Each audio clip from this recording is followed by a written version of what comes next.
Rodney. I'm your host, Rodney Campbell, and today we have a singer and a guitar player from a band called Overlord Sr. Welcome to the show, guys. How you doing? Overlord Sovereign Reign.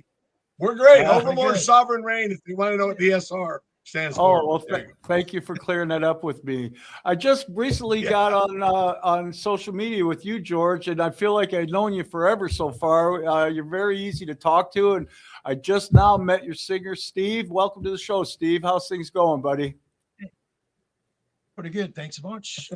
Yeah, Thanks so I've been much. watching some of your stuff that George has sent to me, and I got to tell you, man, you guys have got it. It's just the lyrics are like for the rhythm and the music that you guys put out. The lyrics are very, very cool.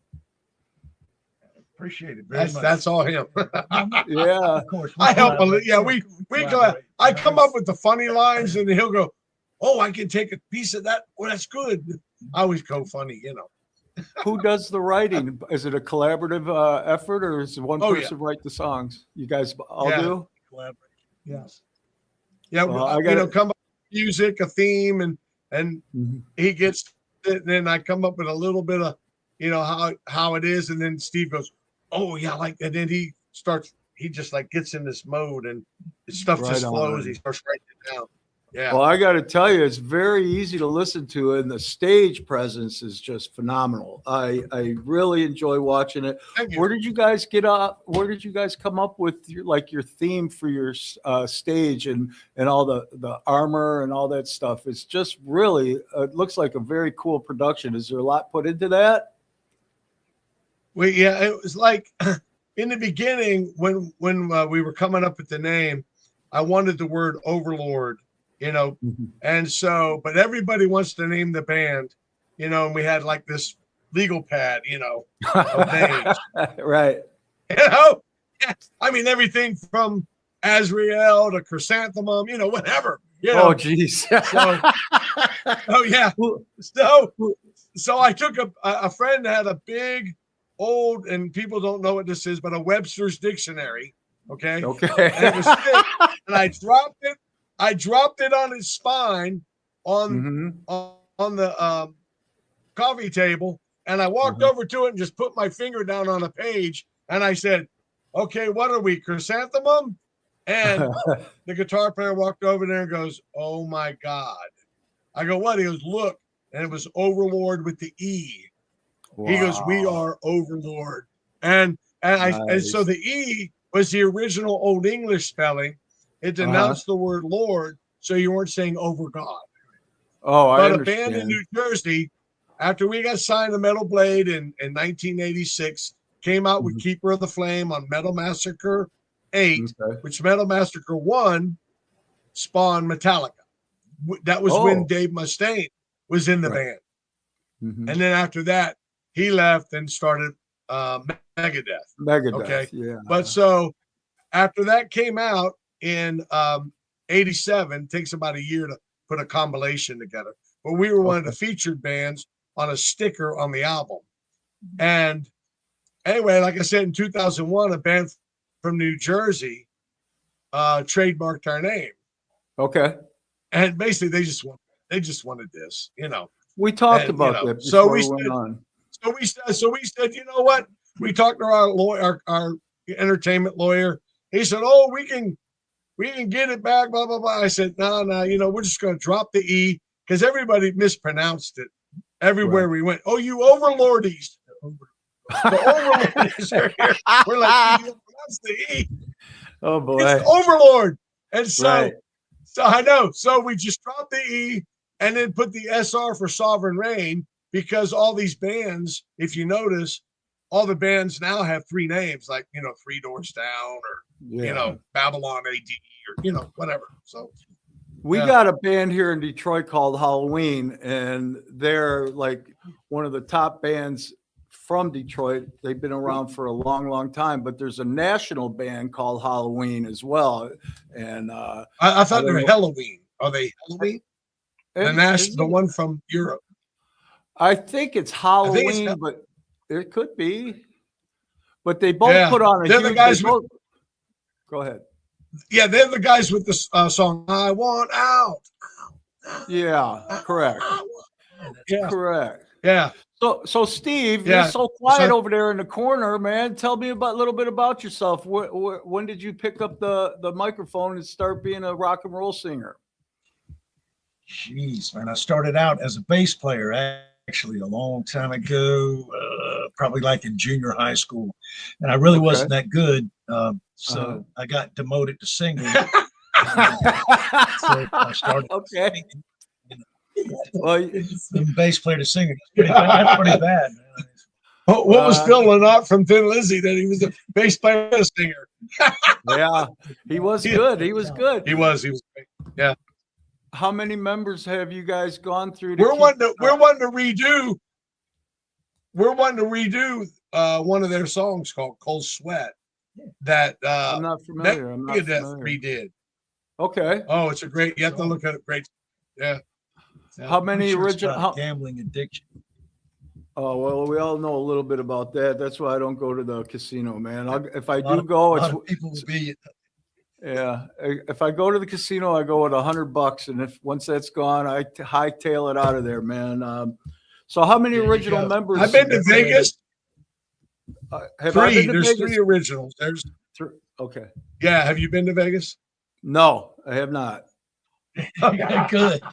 Nope. No, I've been once when I lived out in LA, and I took $300 and I hit one of those progressive slots, and it was up to like $4 million, and it went bar.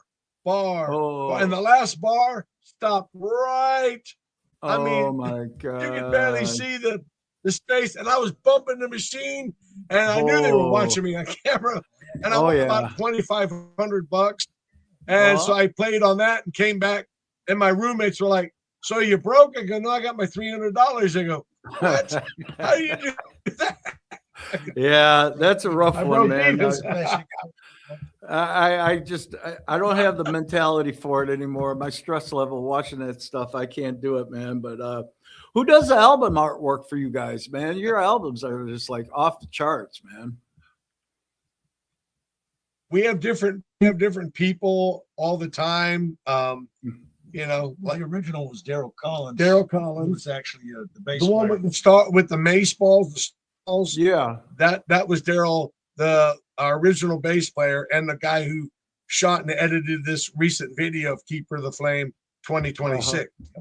Yeah. Well, we're going to talk about that He's one great. because that's a great song, man. We're going to take a break here and listen to that song actually right now. So for those of you who are watching, stay tuned, and we'll come back and talk with these guys after this song, Keeper of the Flames. I hope you like it. This is an attack warning. An attack warning means that an actual missile launch against this country has been detected and that protective action must be taken immediately. All broadcast stations and cable systems shall transmit this national emergency.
All right, welcome back, y'all. I hope you really enjoyed that song.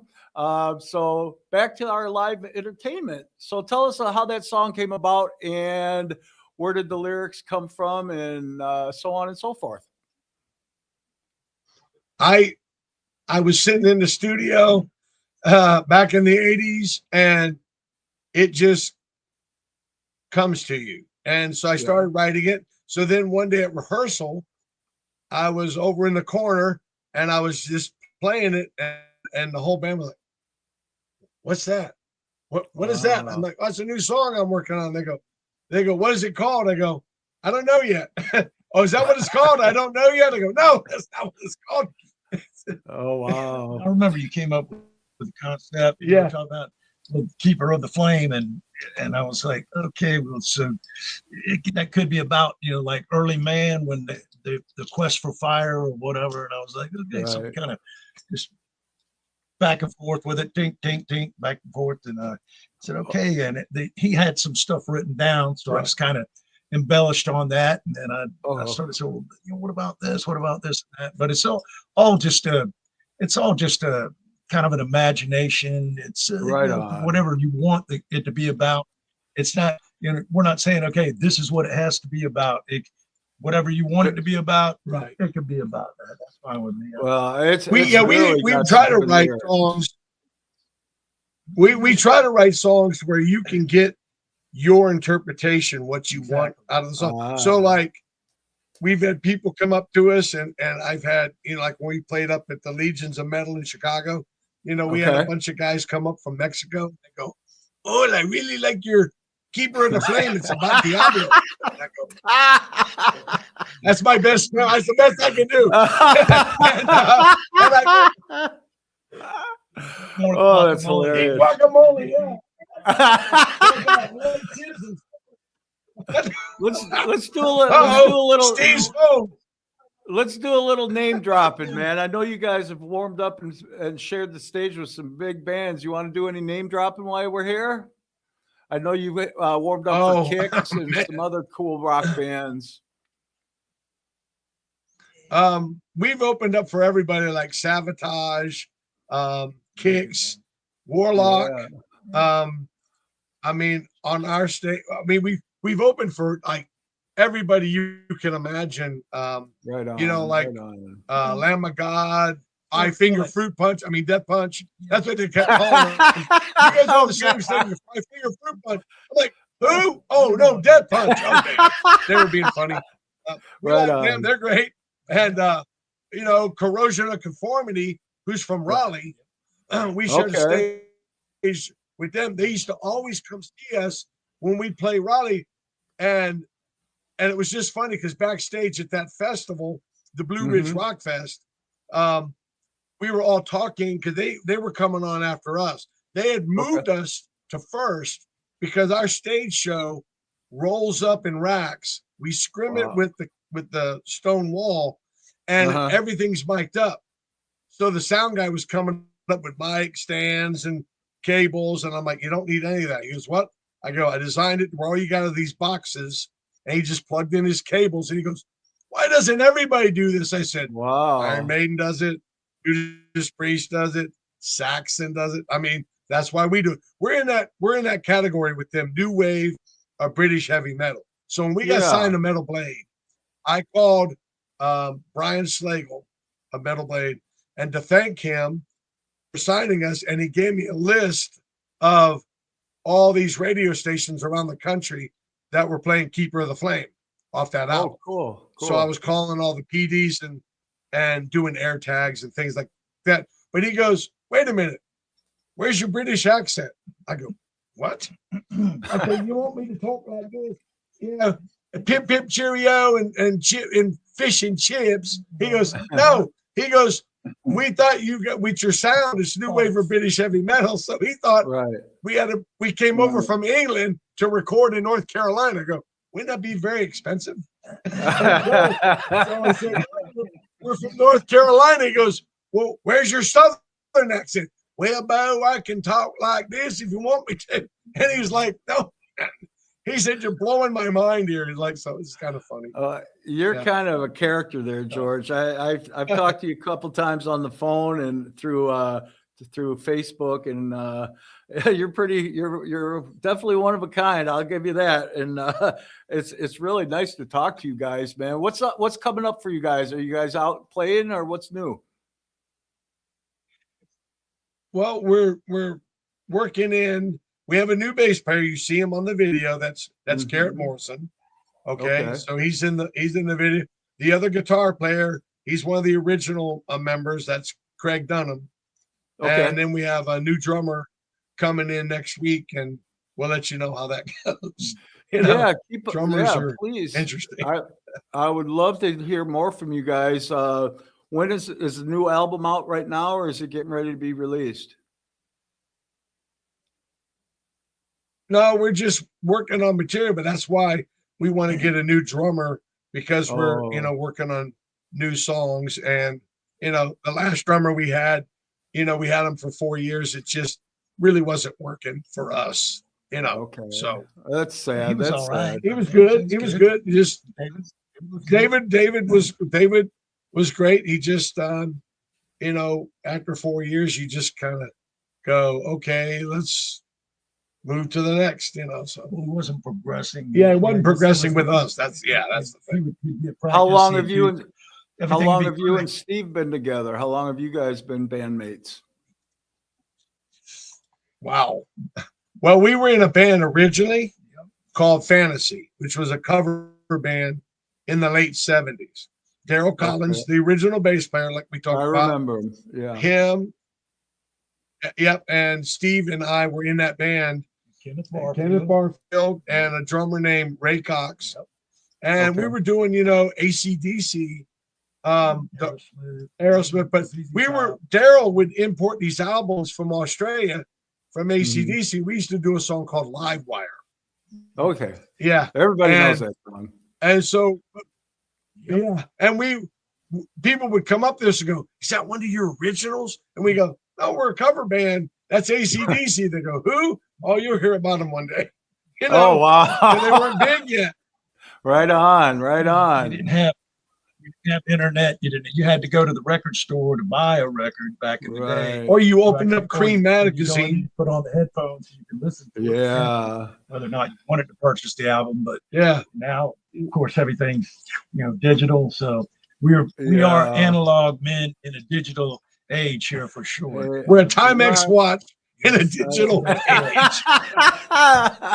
Well, I got to tell you, you guys are really, really a tight band. I really enjoy the stuff that you sent me, George, and we're going to get some of that out here in the Detroit area for you guys on our website. And great. Detroit Rock City. Yes, sir, man. And the home of rock and roll, baby. I don't know if you guys remember a DJ called Arthur Penhall from Detroit, but he's been on the radio for like 60 years, and he just retired. And I'm trying to get him on the show. But is there anybody you guys would like to shout out to or say thank you to? Go ahead, George. Oh, well, Jurgen at Castle Hope, where a lot of that video was shot. That's an outside venue. It's got a huge stage. He supports us.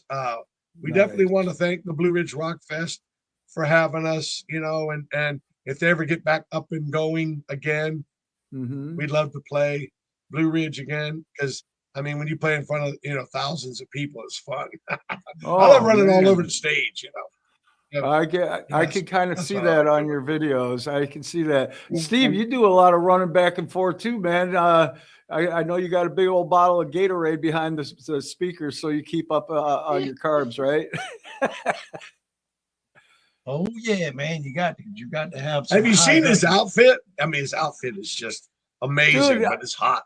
That leather gets hot. The stuff that you guys wear is just really, really cool, man. And I do a big party here in Garden City Park every year. Yeah, we do like 6 local bands. We're trying to find a headliner that's a little bit above the local rock and roll talent. So when I get it all set up, I'll send you guys a video of it, and maybe one day you guys can get over to the Detroit area and play. Oh, that would be fun. Yeah. How big's the stage? Well, it's a garden. It's a huge park. It's a huge park. It's underneath of a pavilion, but there's usually anywhere from 400 to 800 people. Yeah, it's a good show. We got a lot of good talent. I'll keep you guys informed about it. That'd be and great. maybe the year after or something. Maybe you guys and me and my older brother used to own a bar called the Token Lounge, and we get a lot of national bands in there. Maybe you could send an email to John Anton and maybe come out. We've had right now in the next couple of weeks, we got Aldo Nova playing there, and there's a lot of good rock and roll that comes out of Detroit, and I would love to get you guys here sometime, but we're running out of time. So I want to say thank you so much for coming on to my podcast, and it'll be about 3 weeks before it's actually up on the website and on YouTube. So until then, you guys, thank you so much. It's been a pleasure talking with you guys.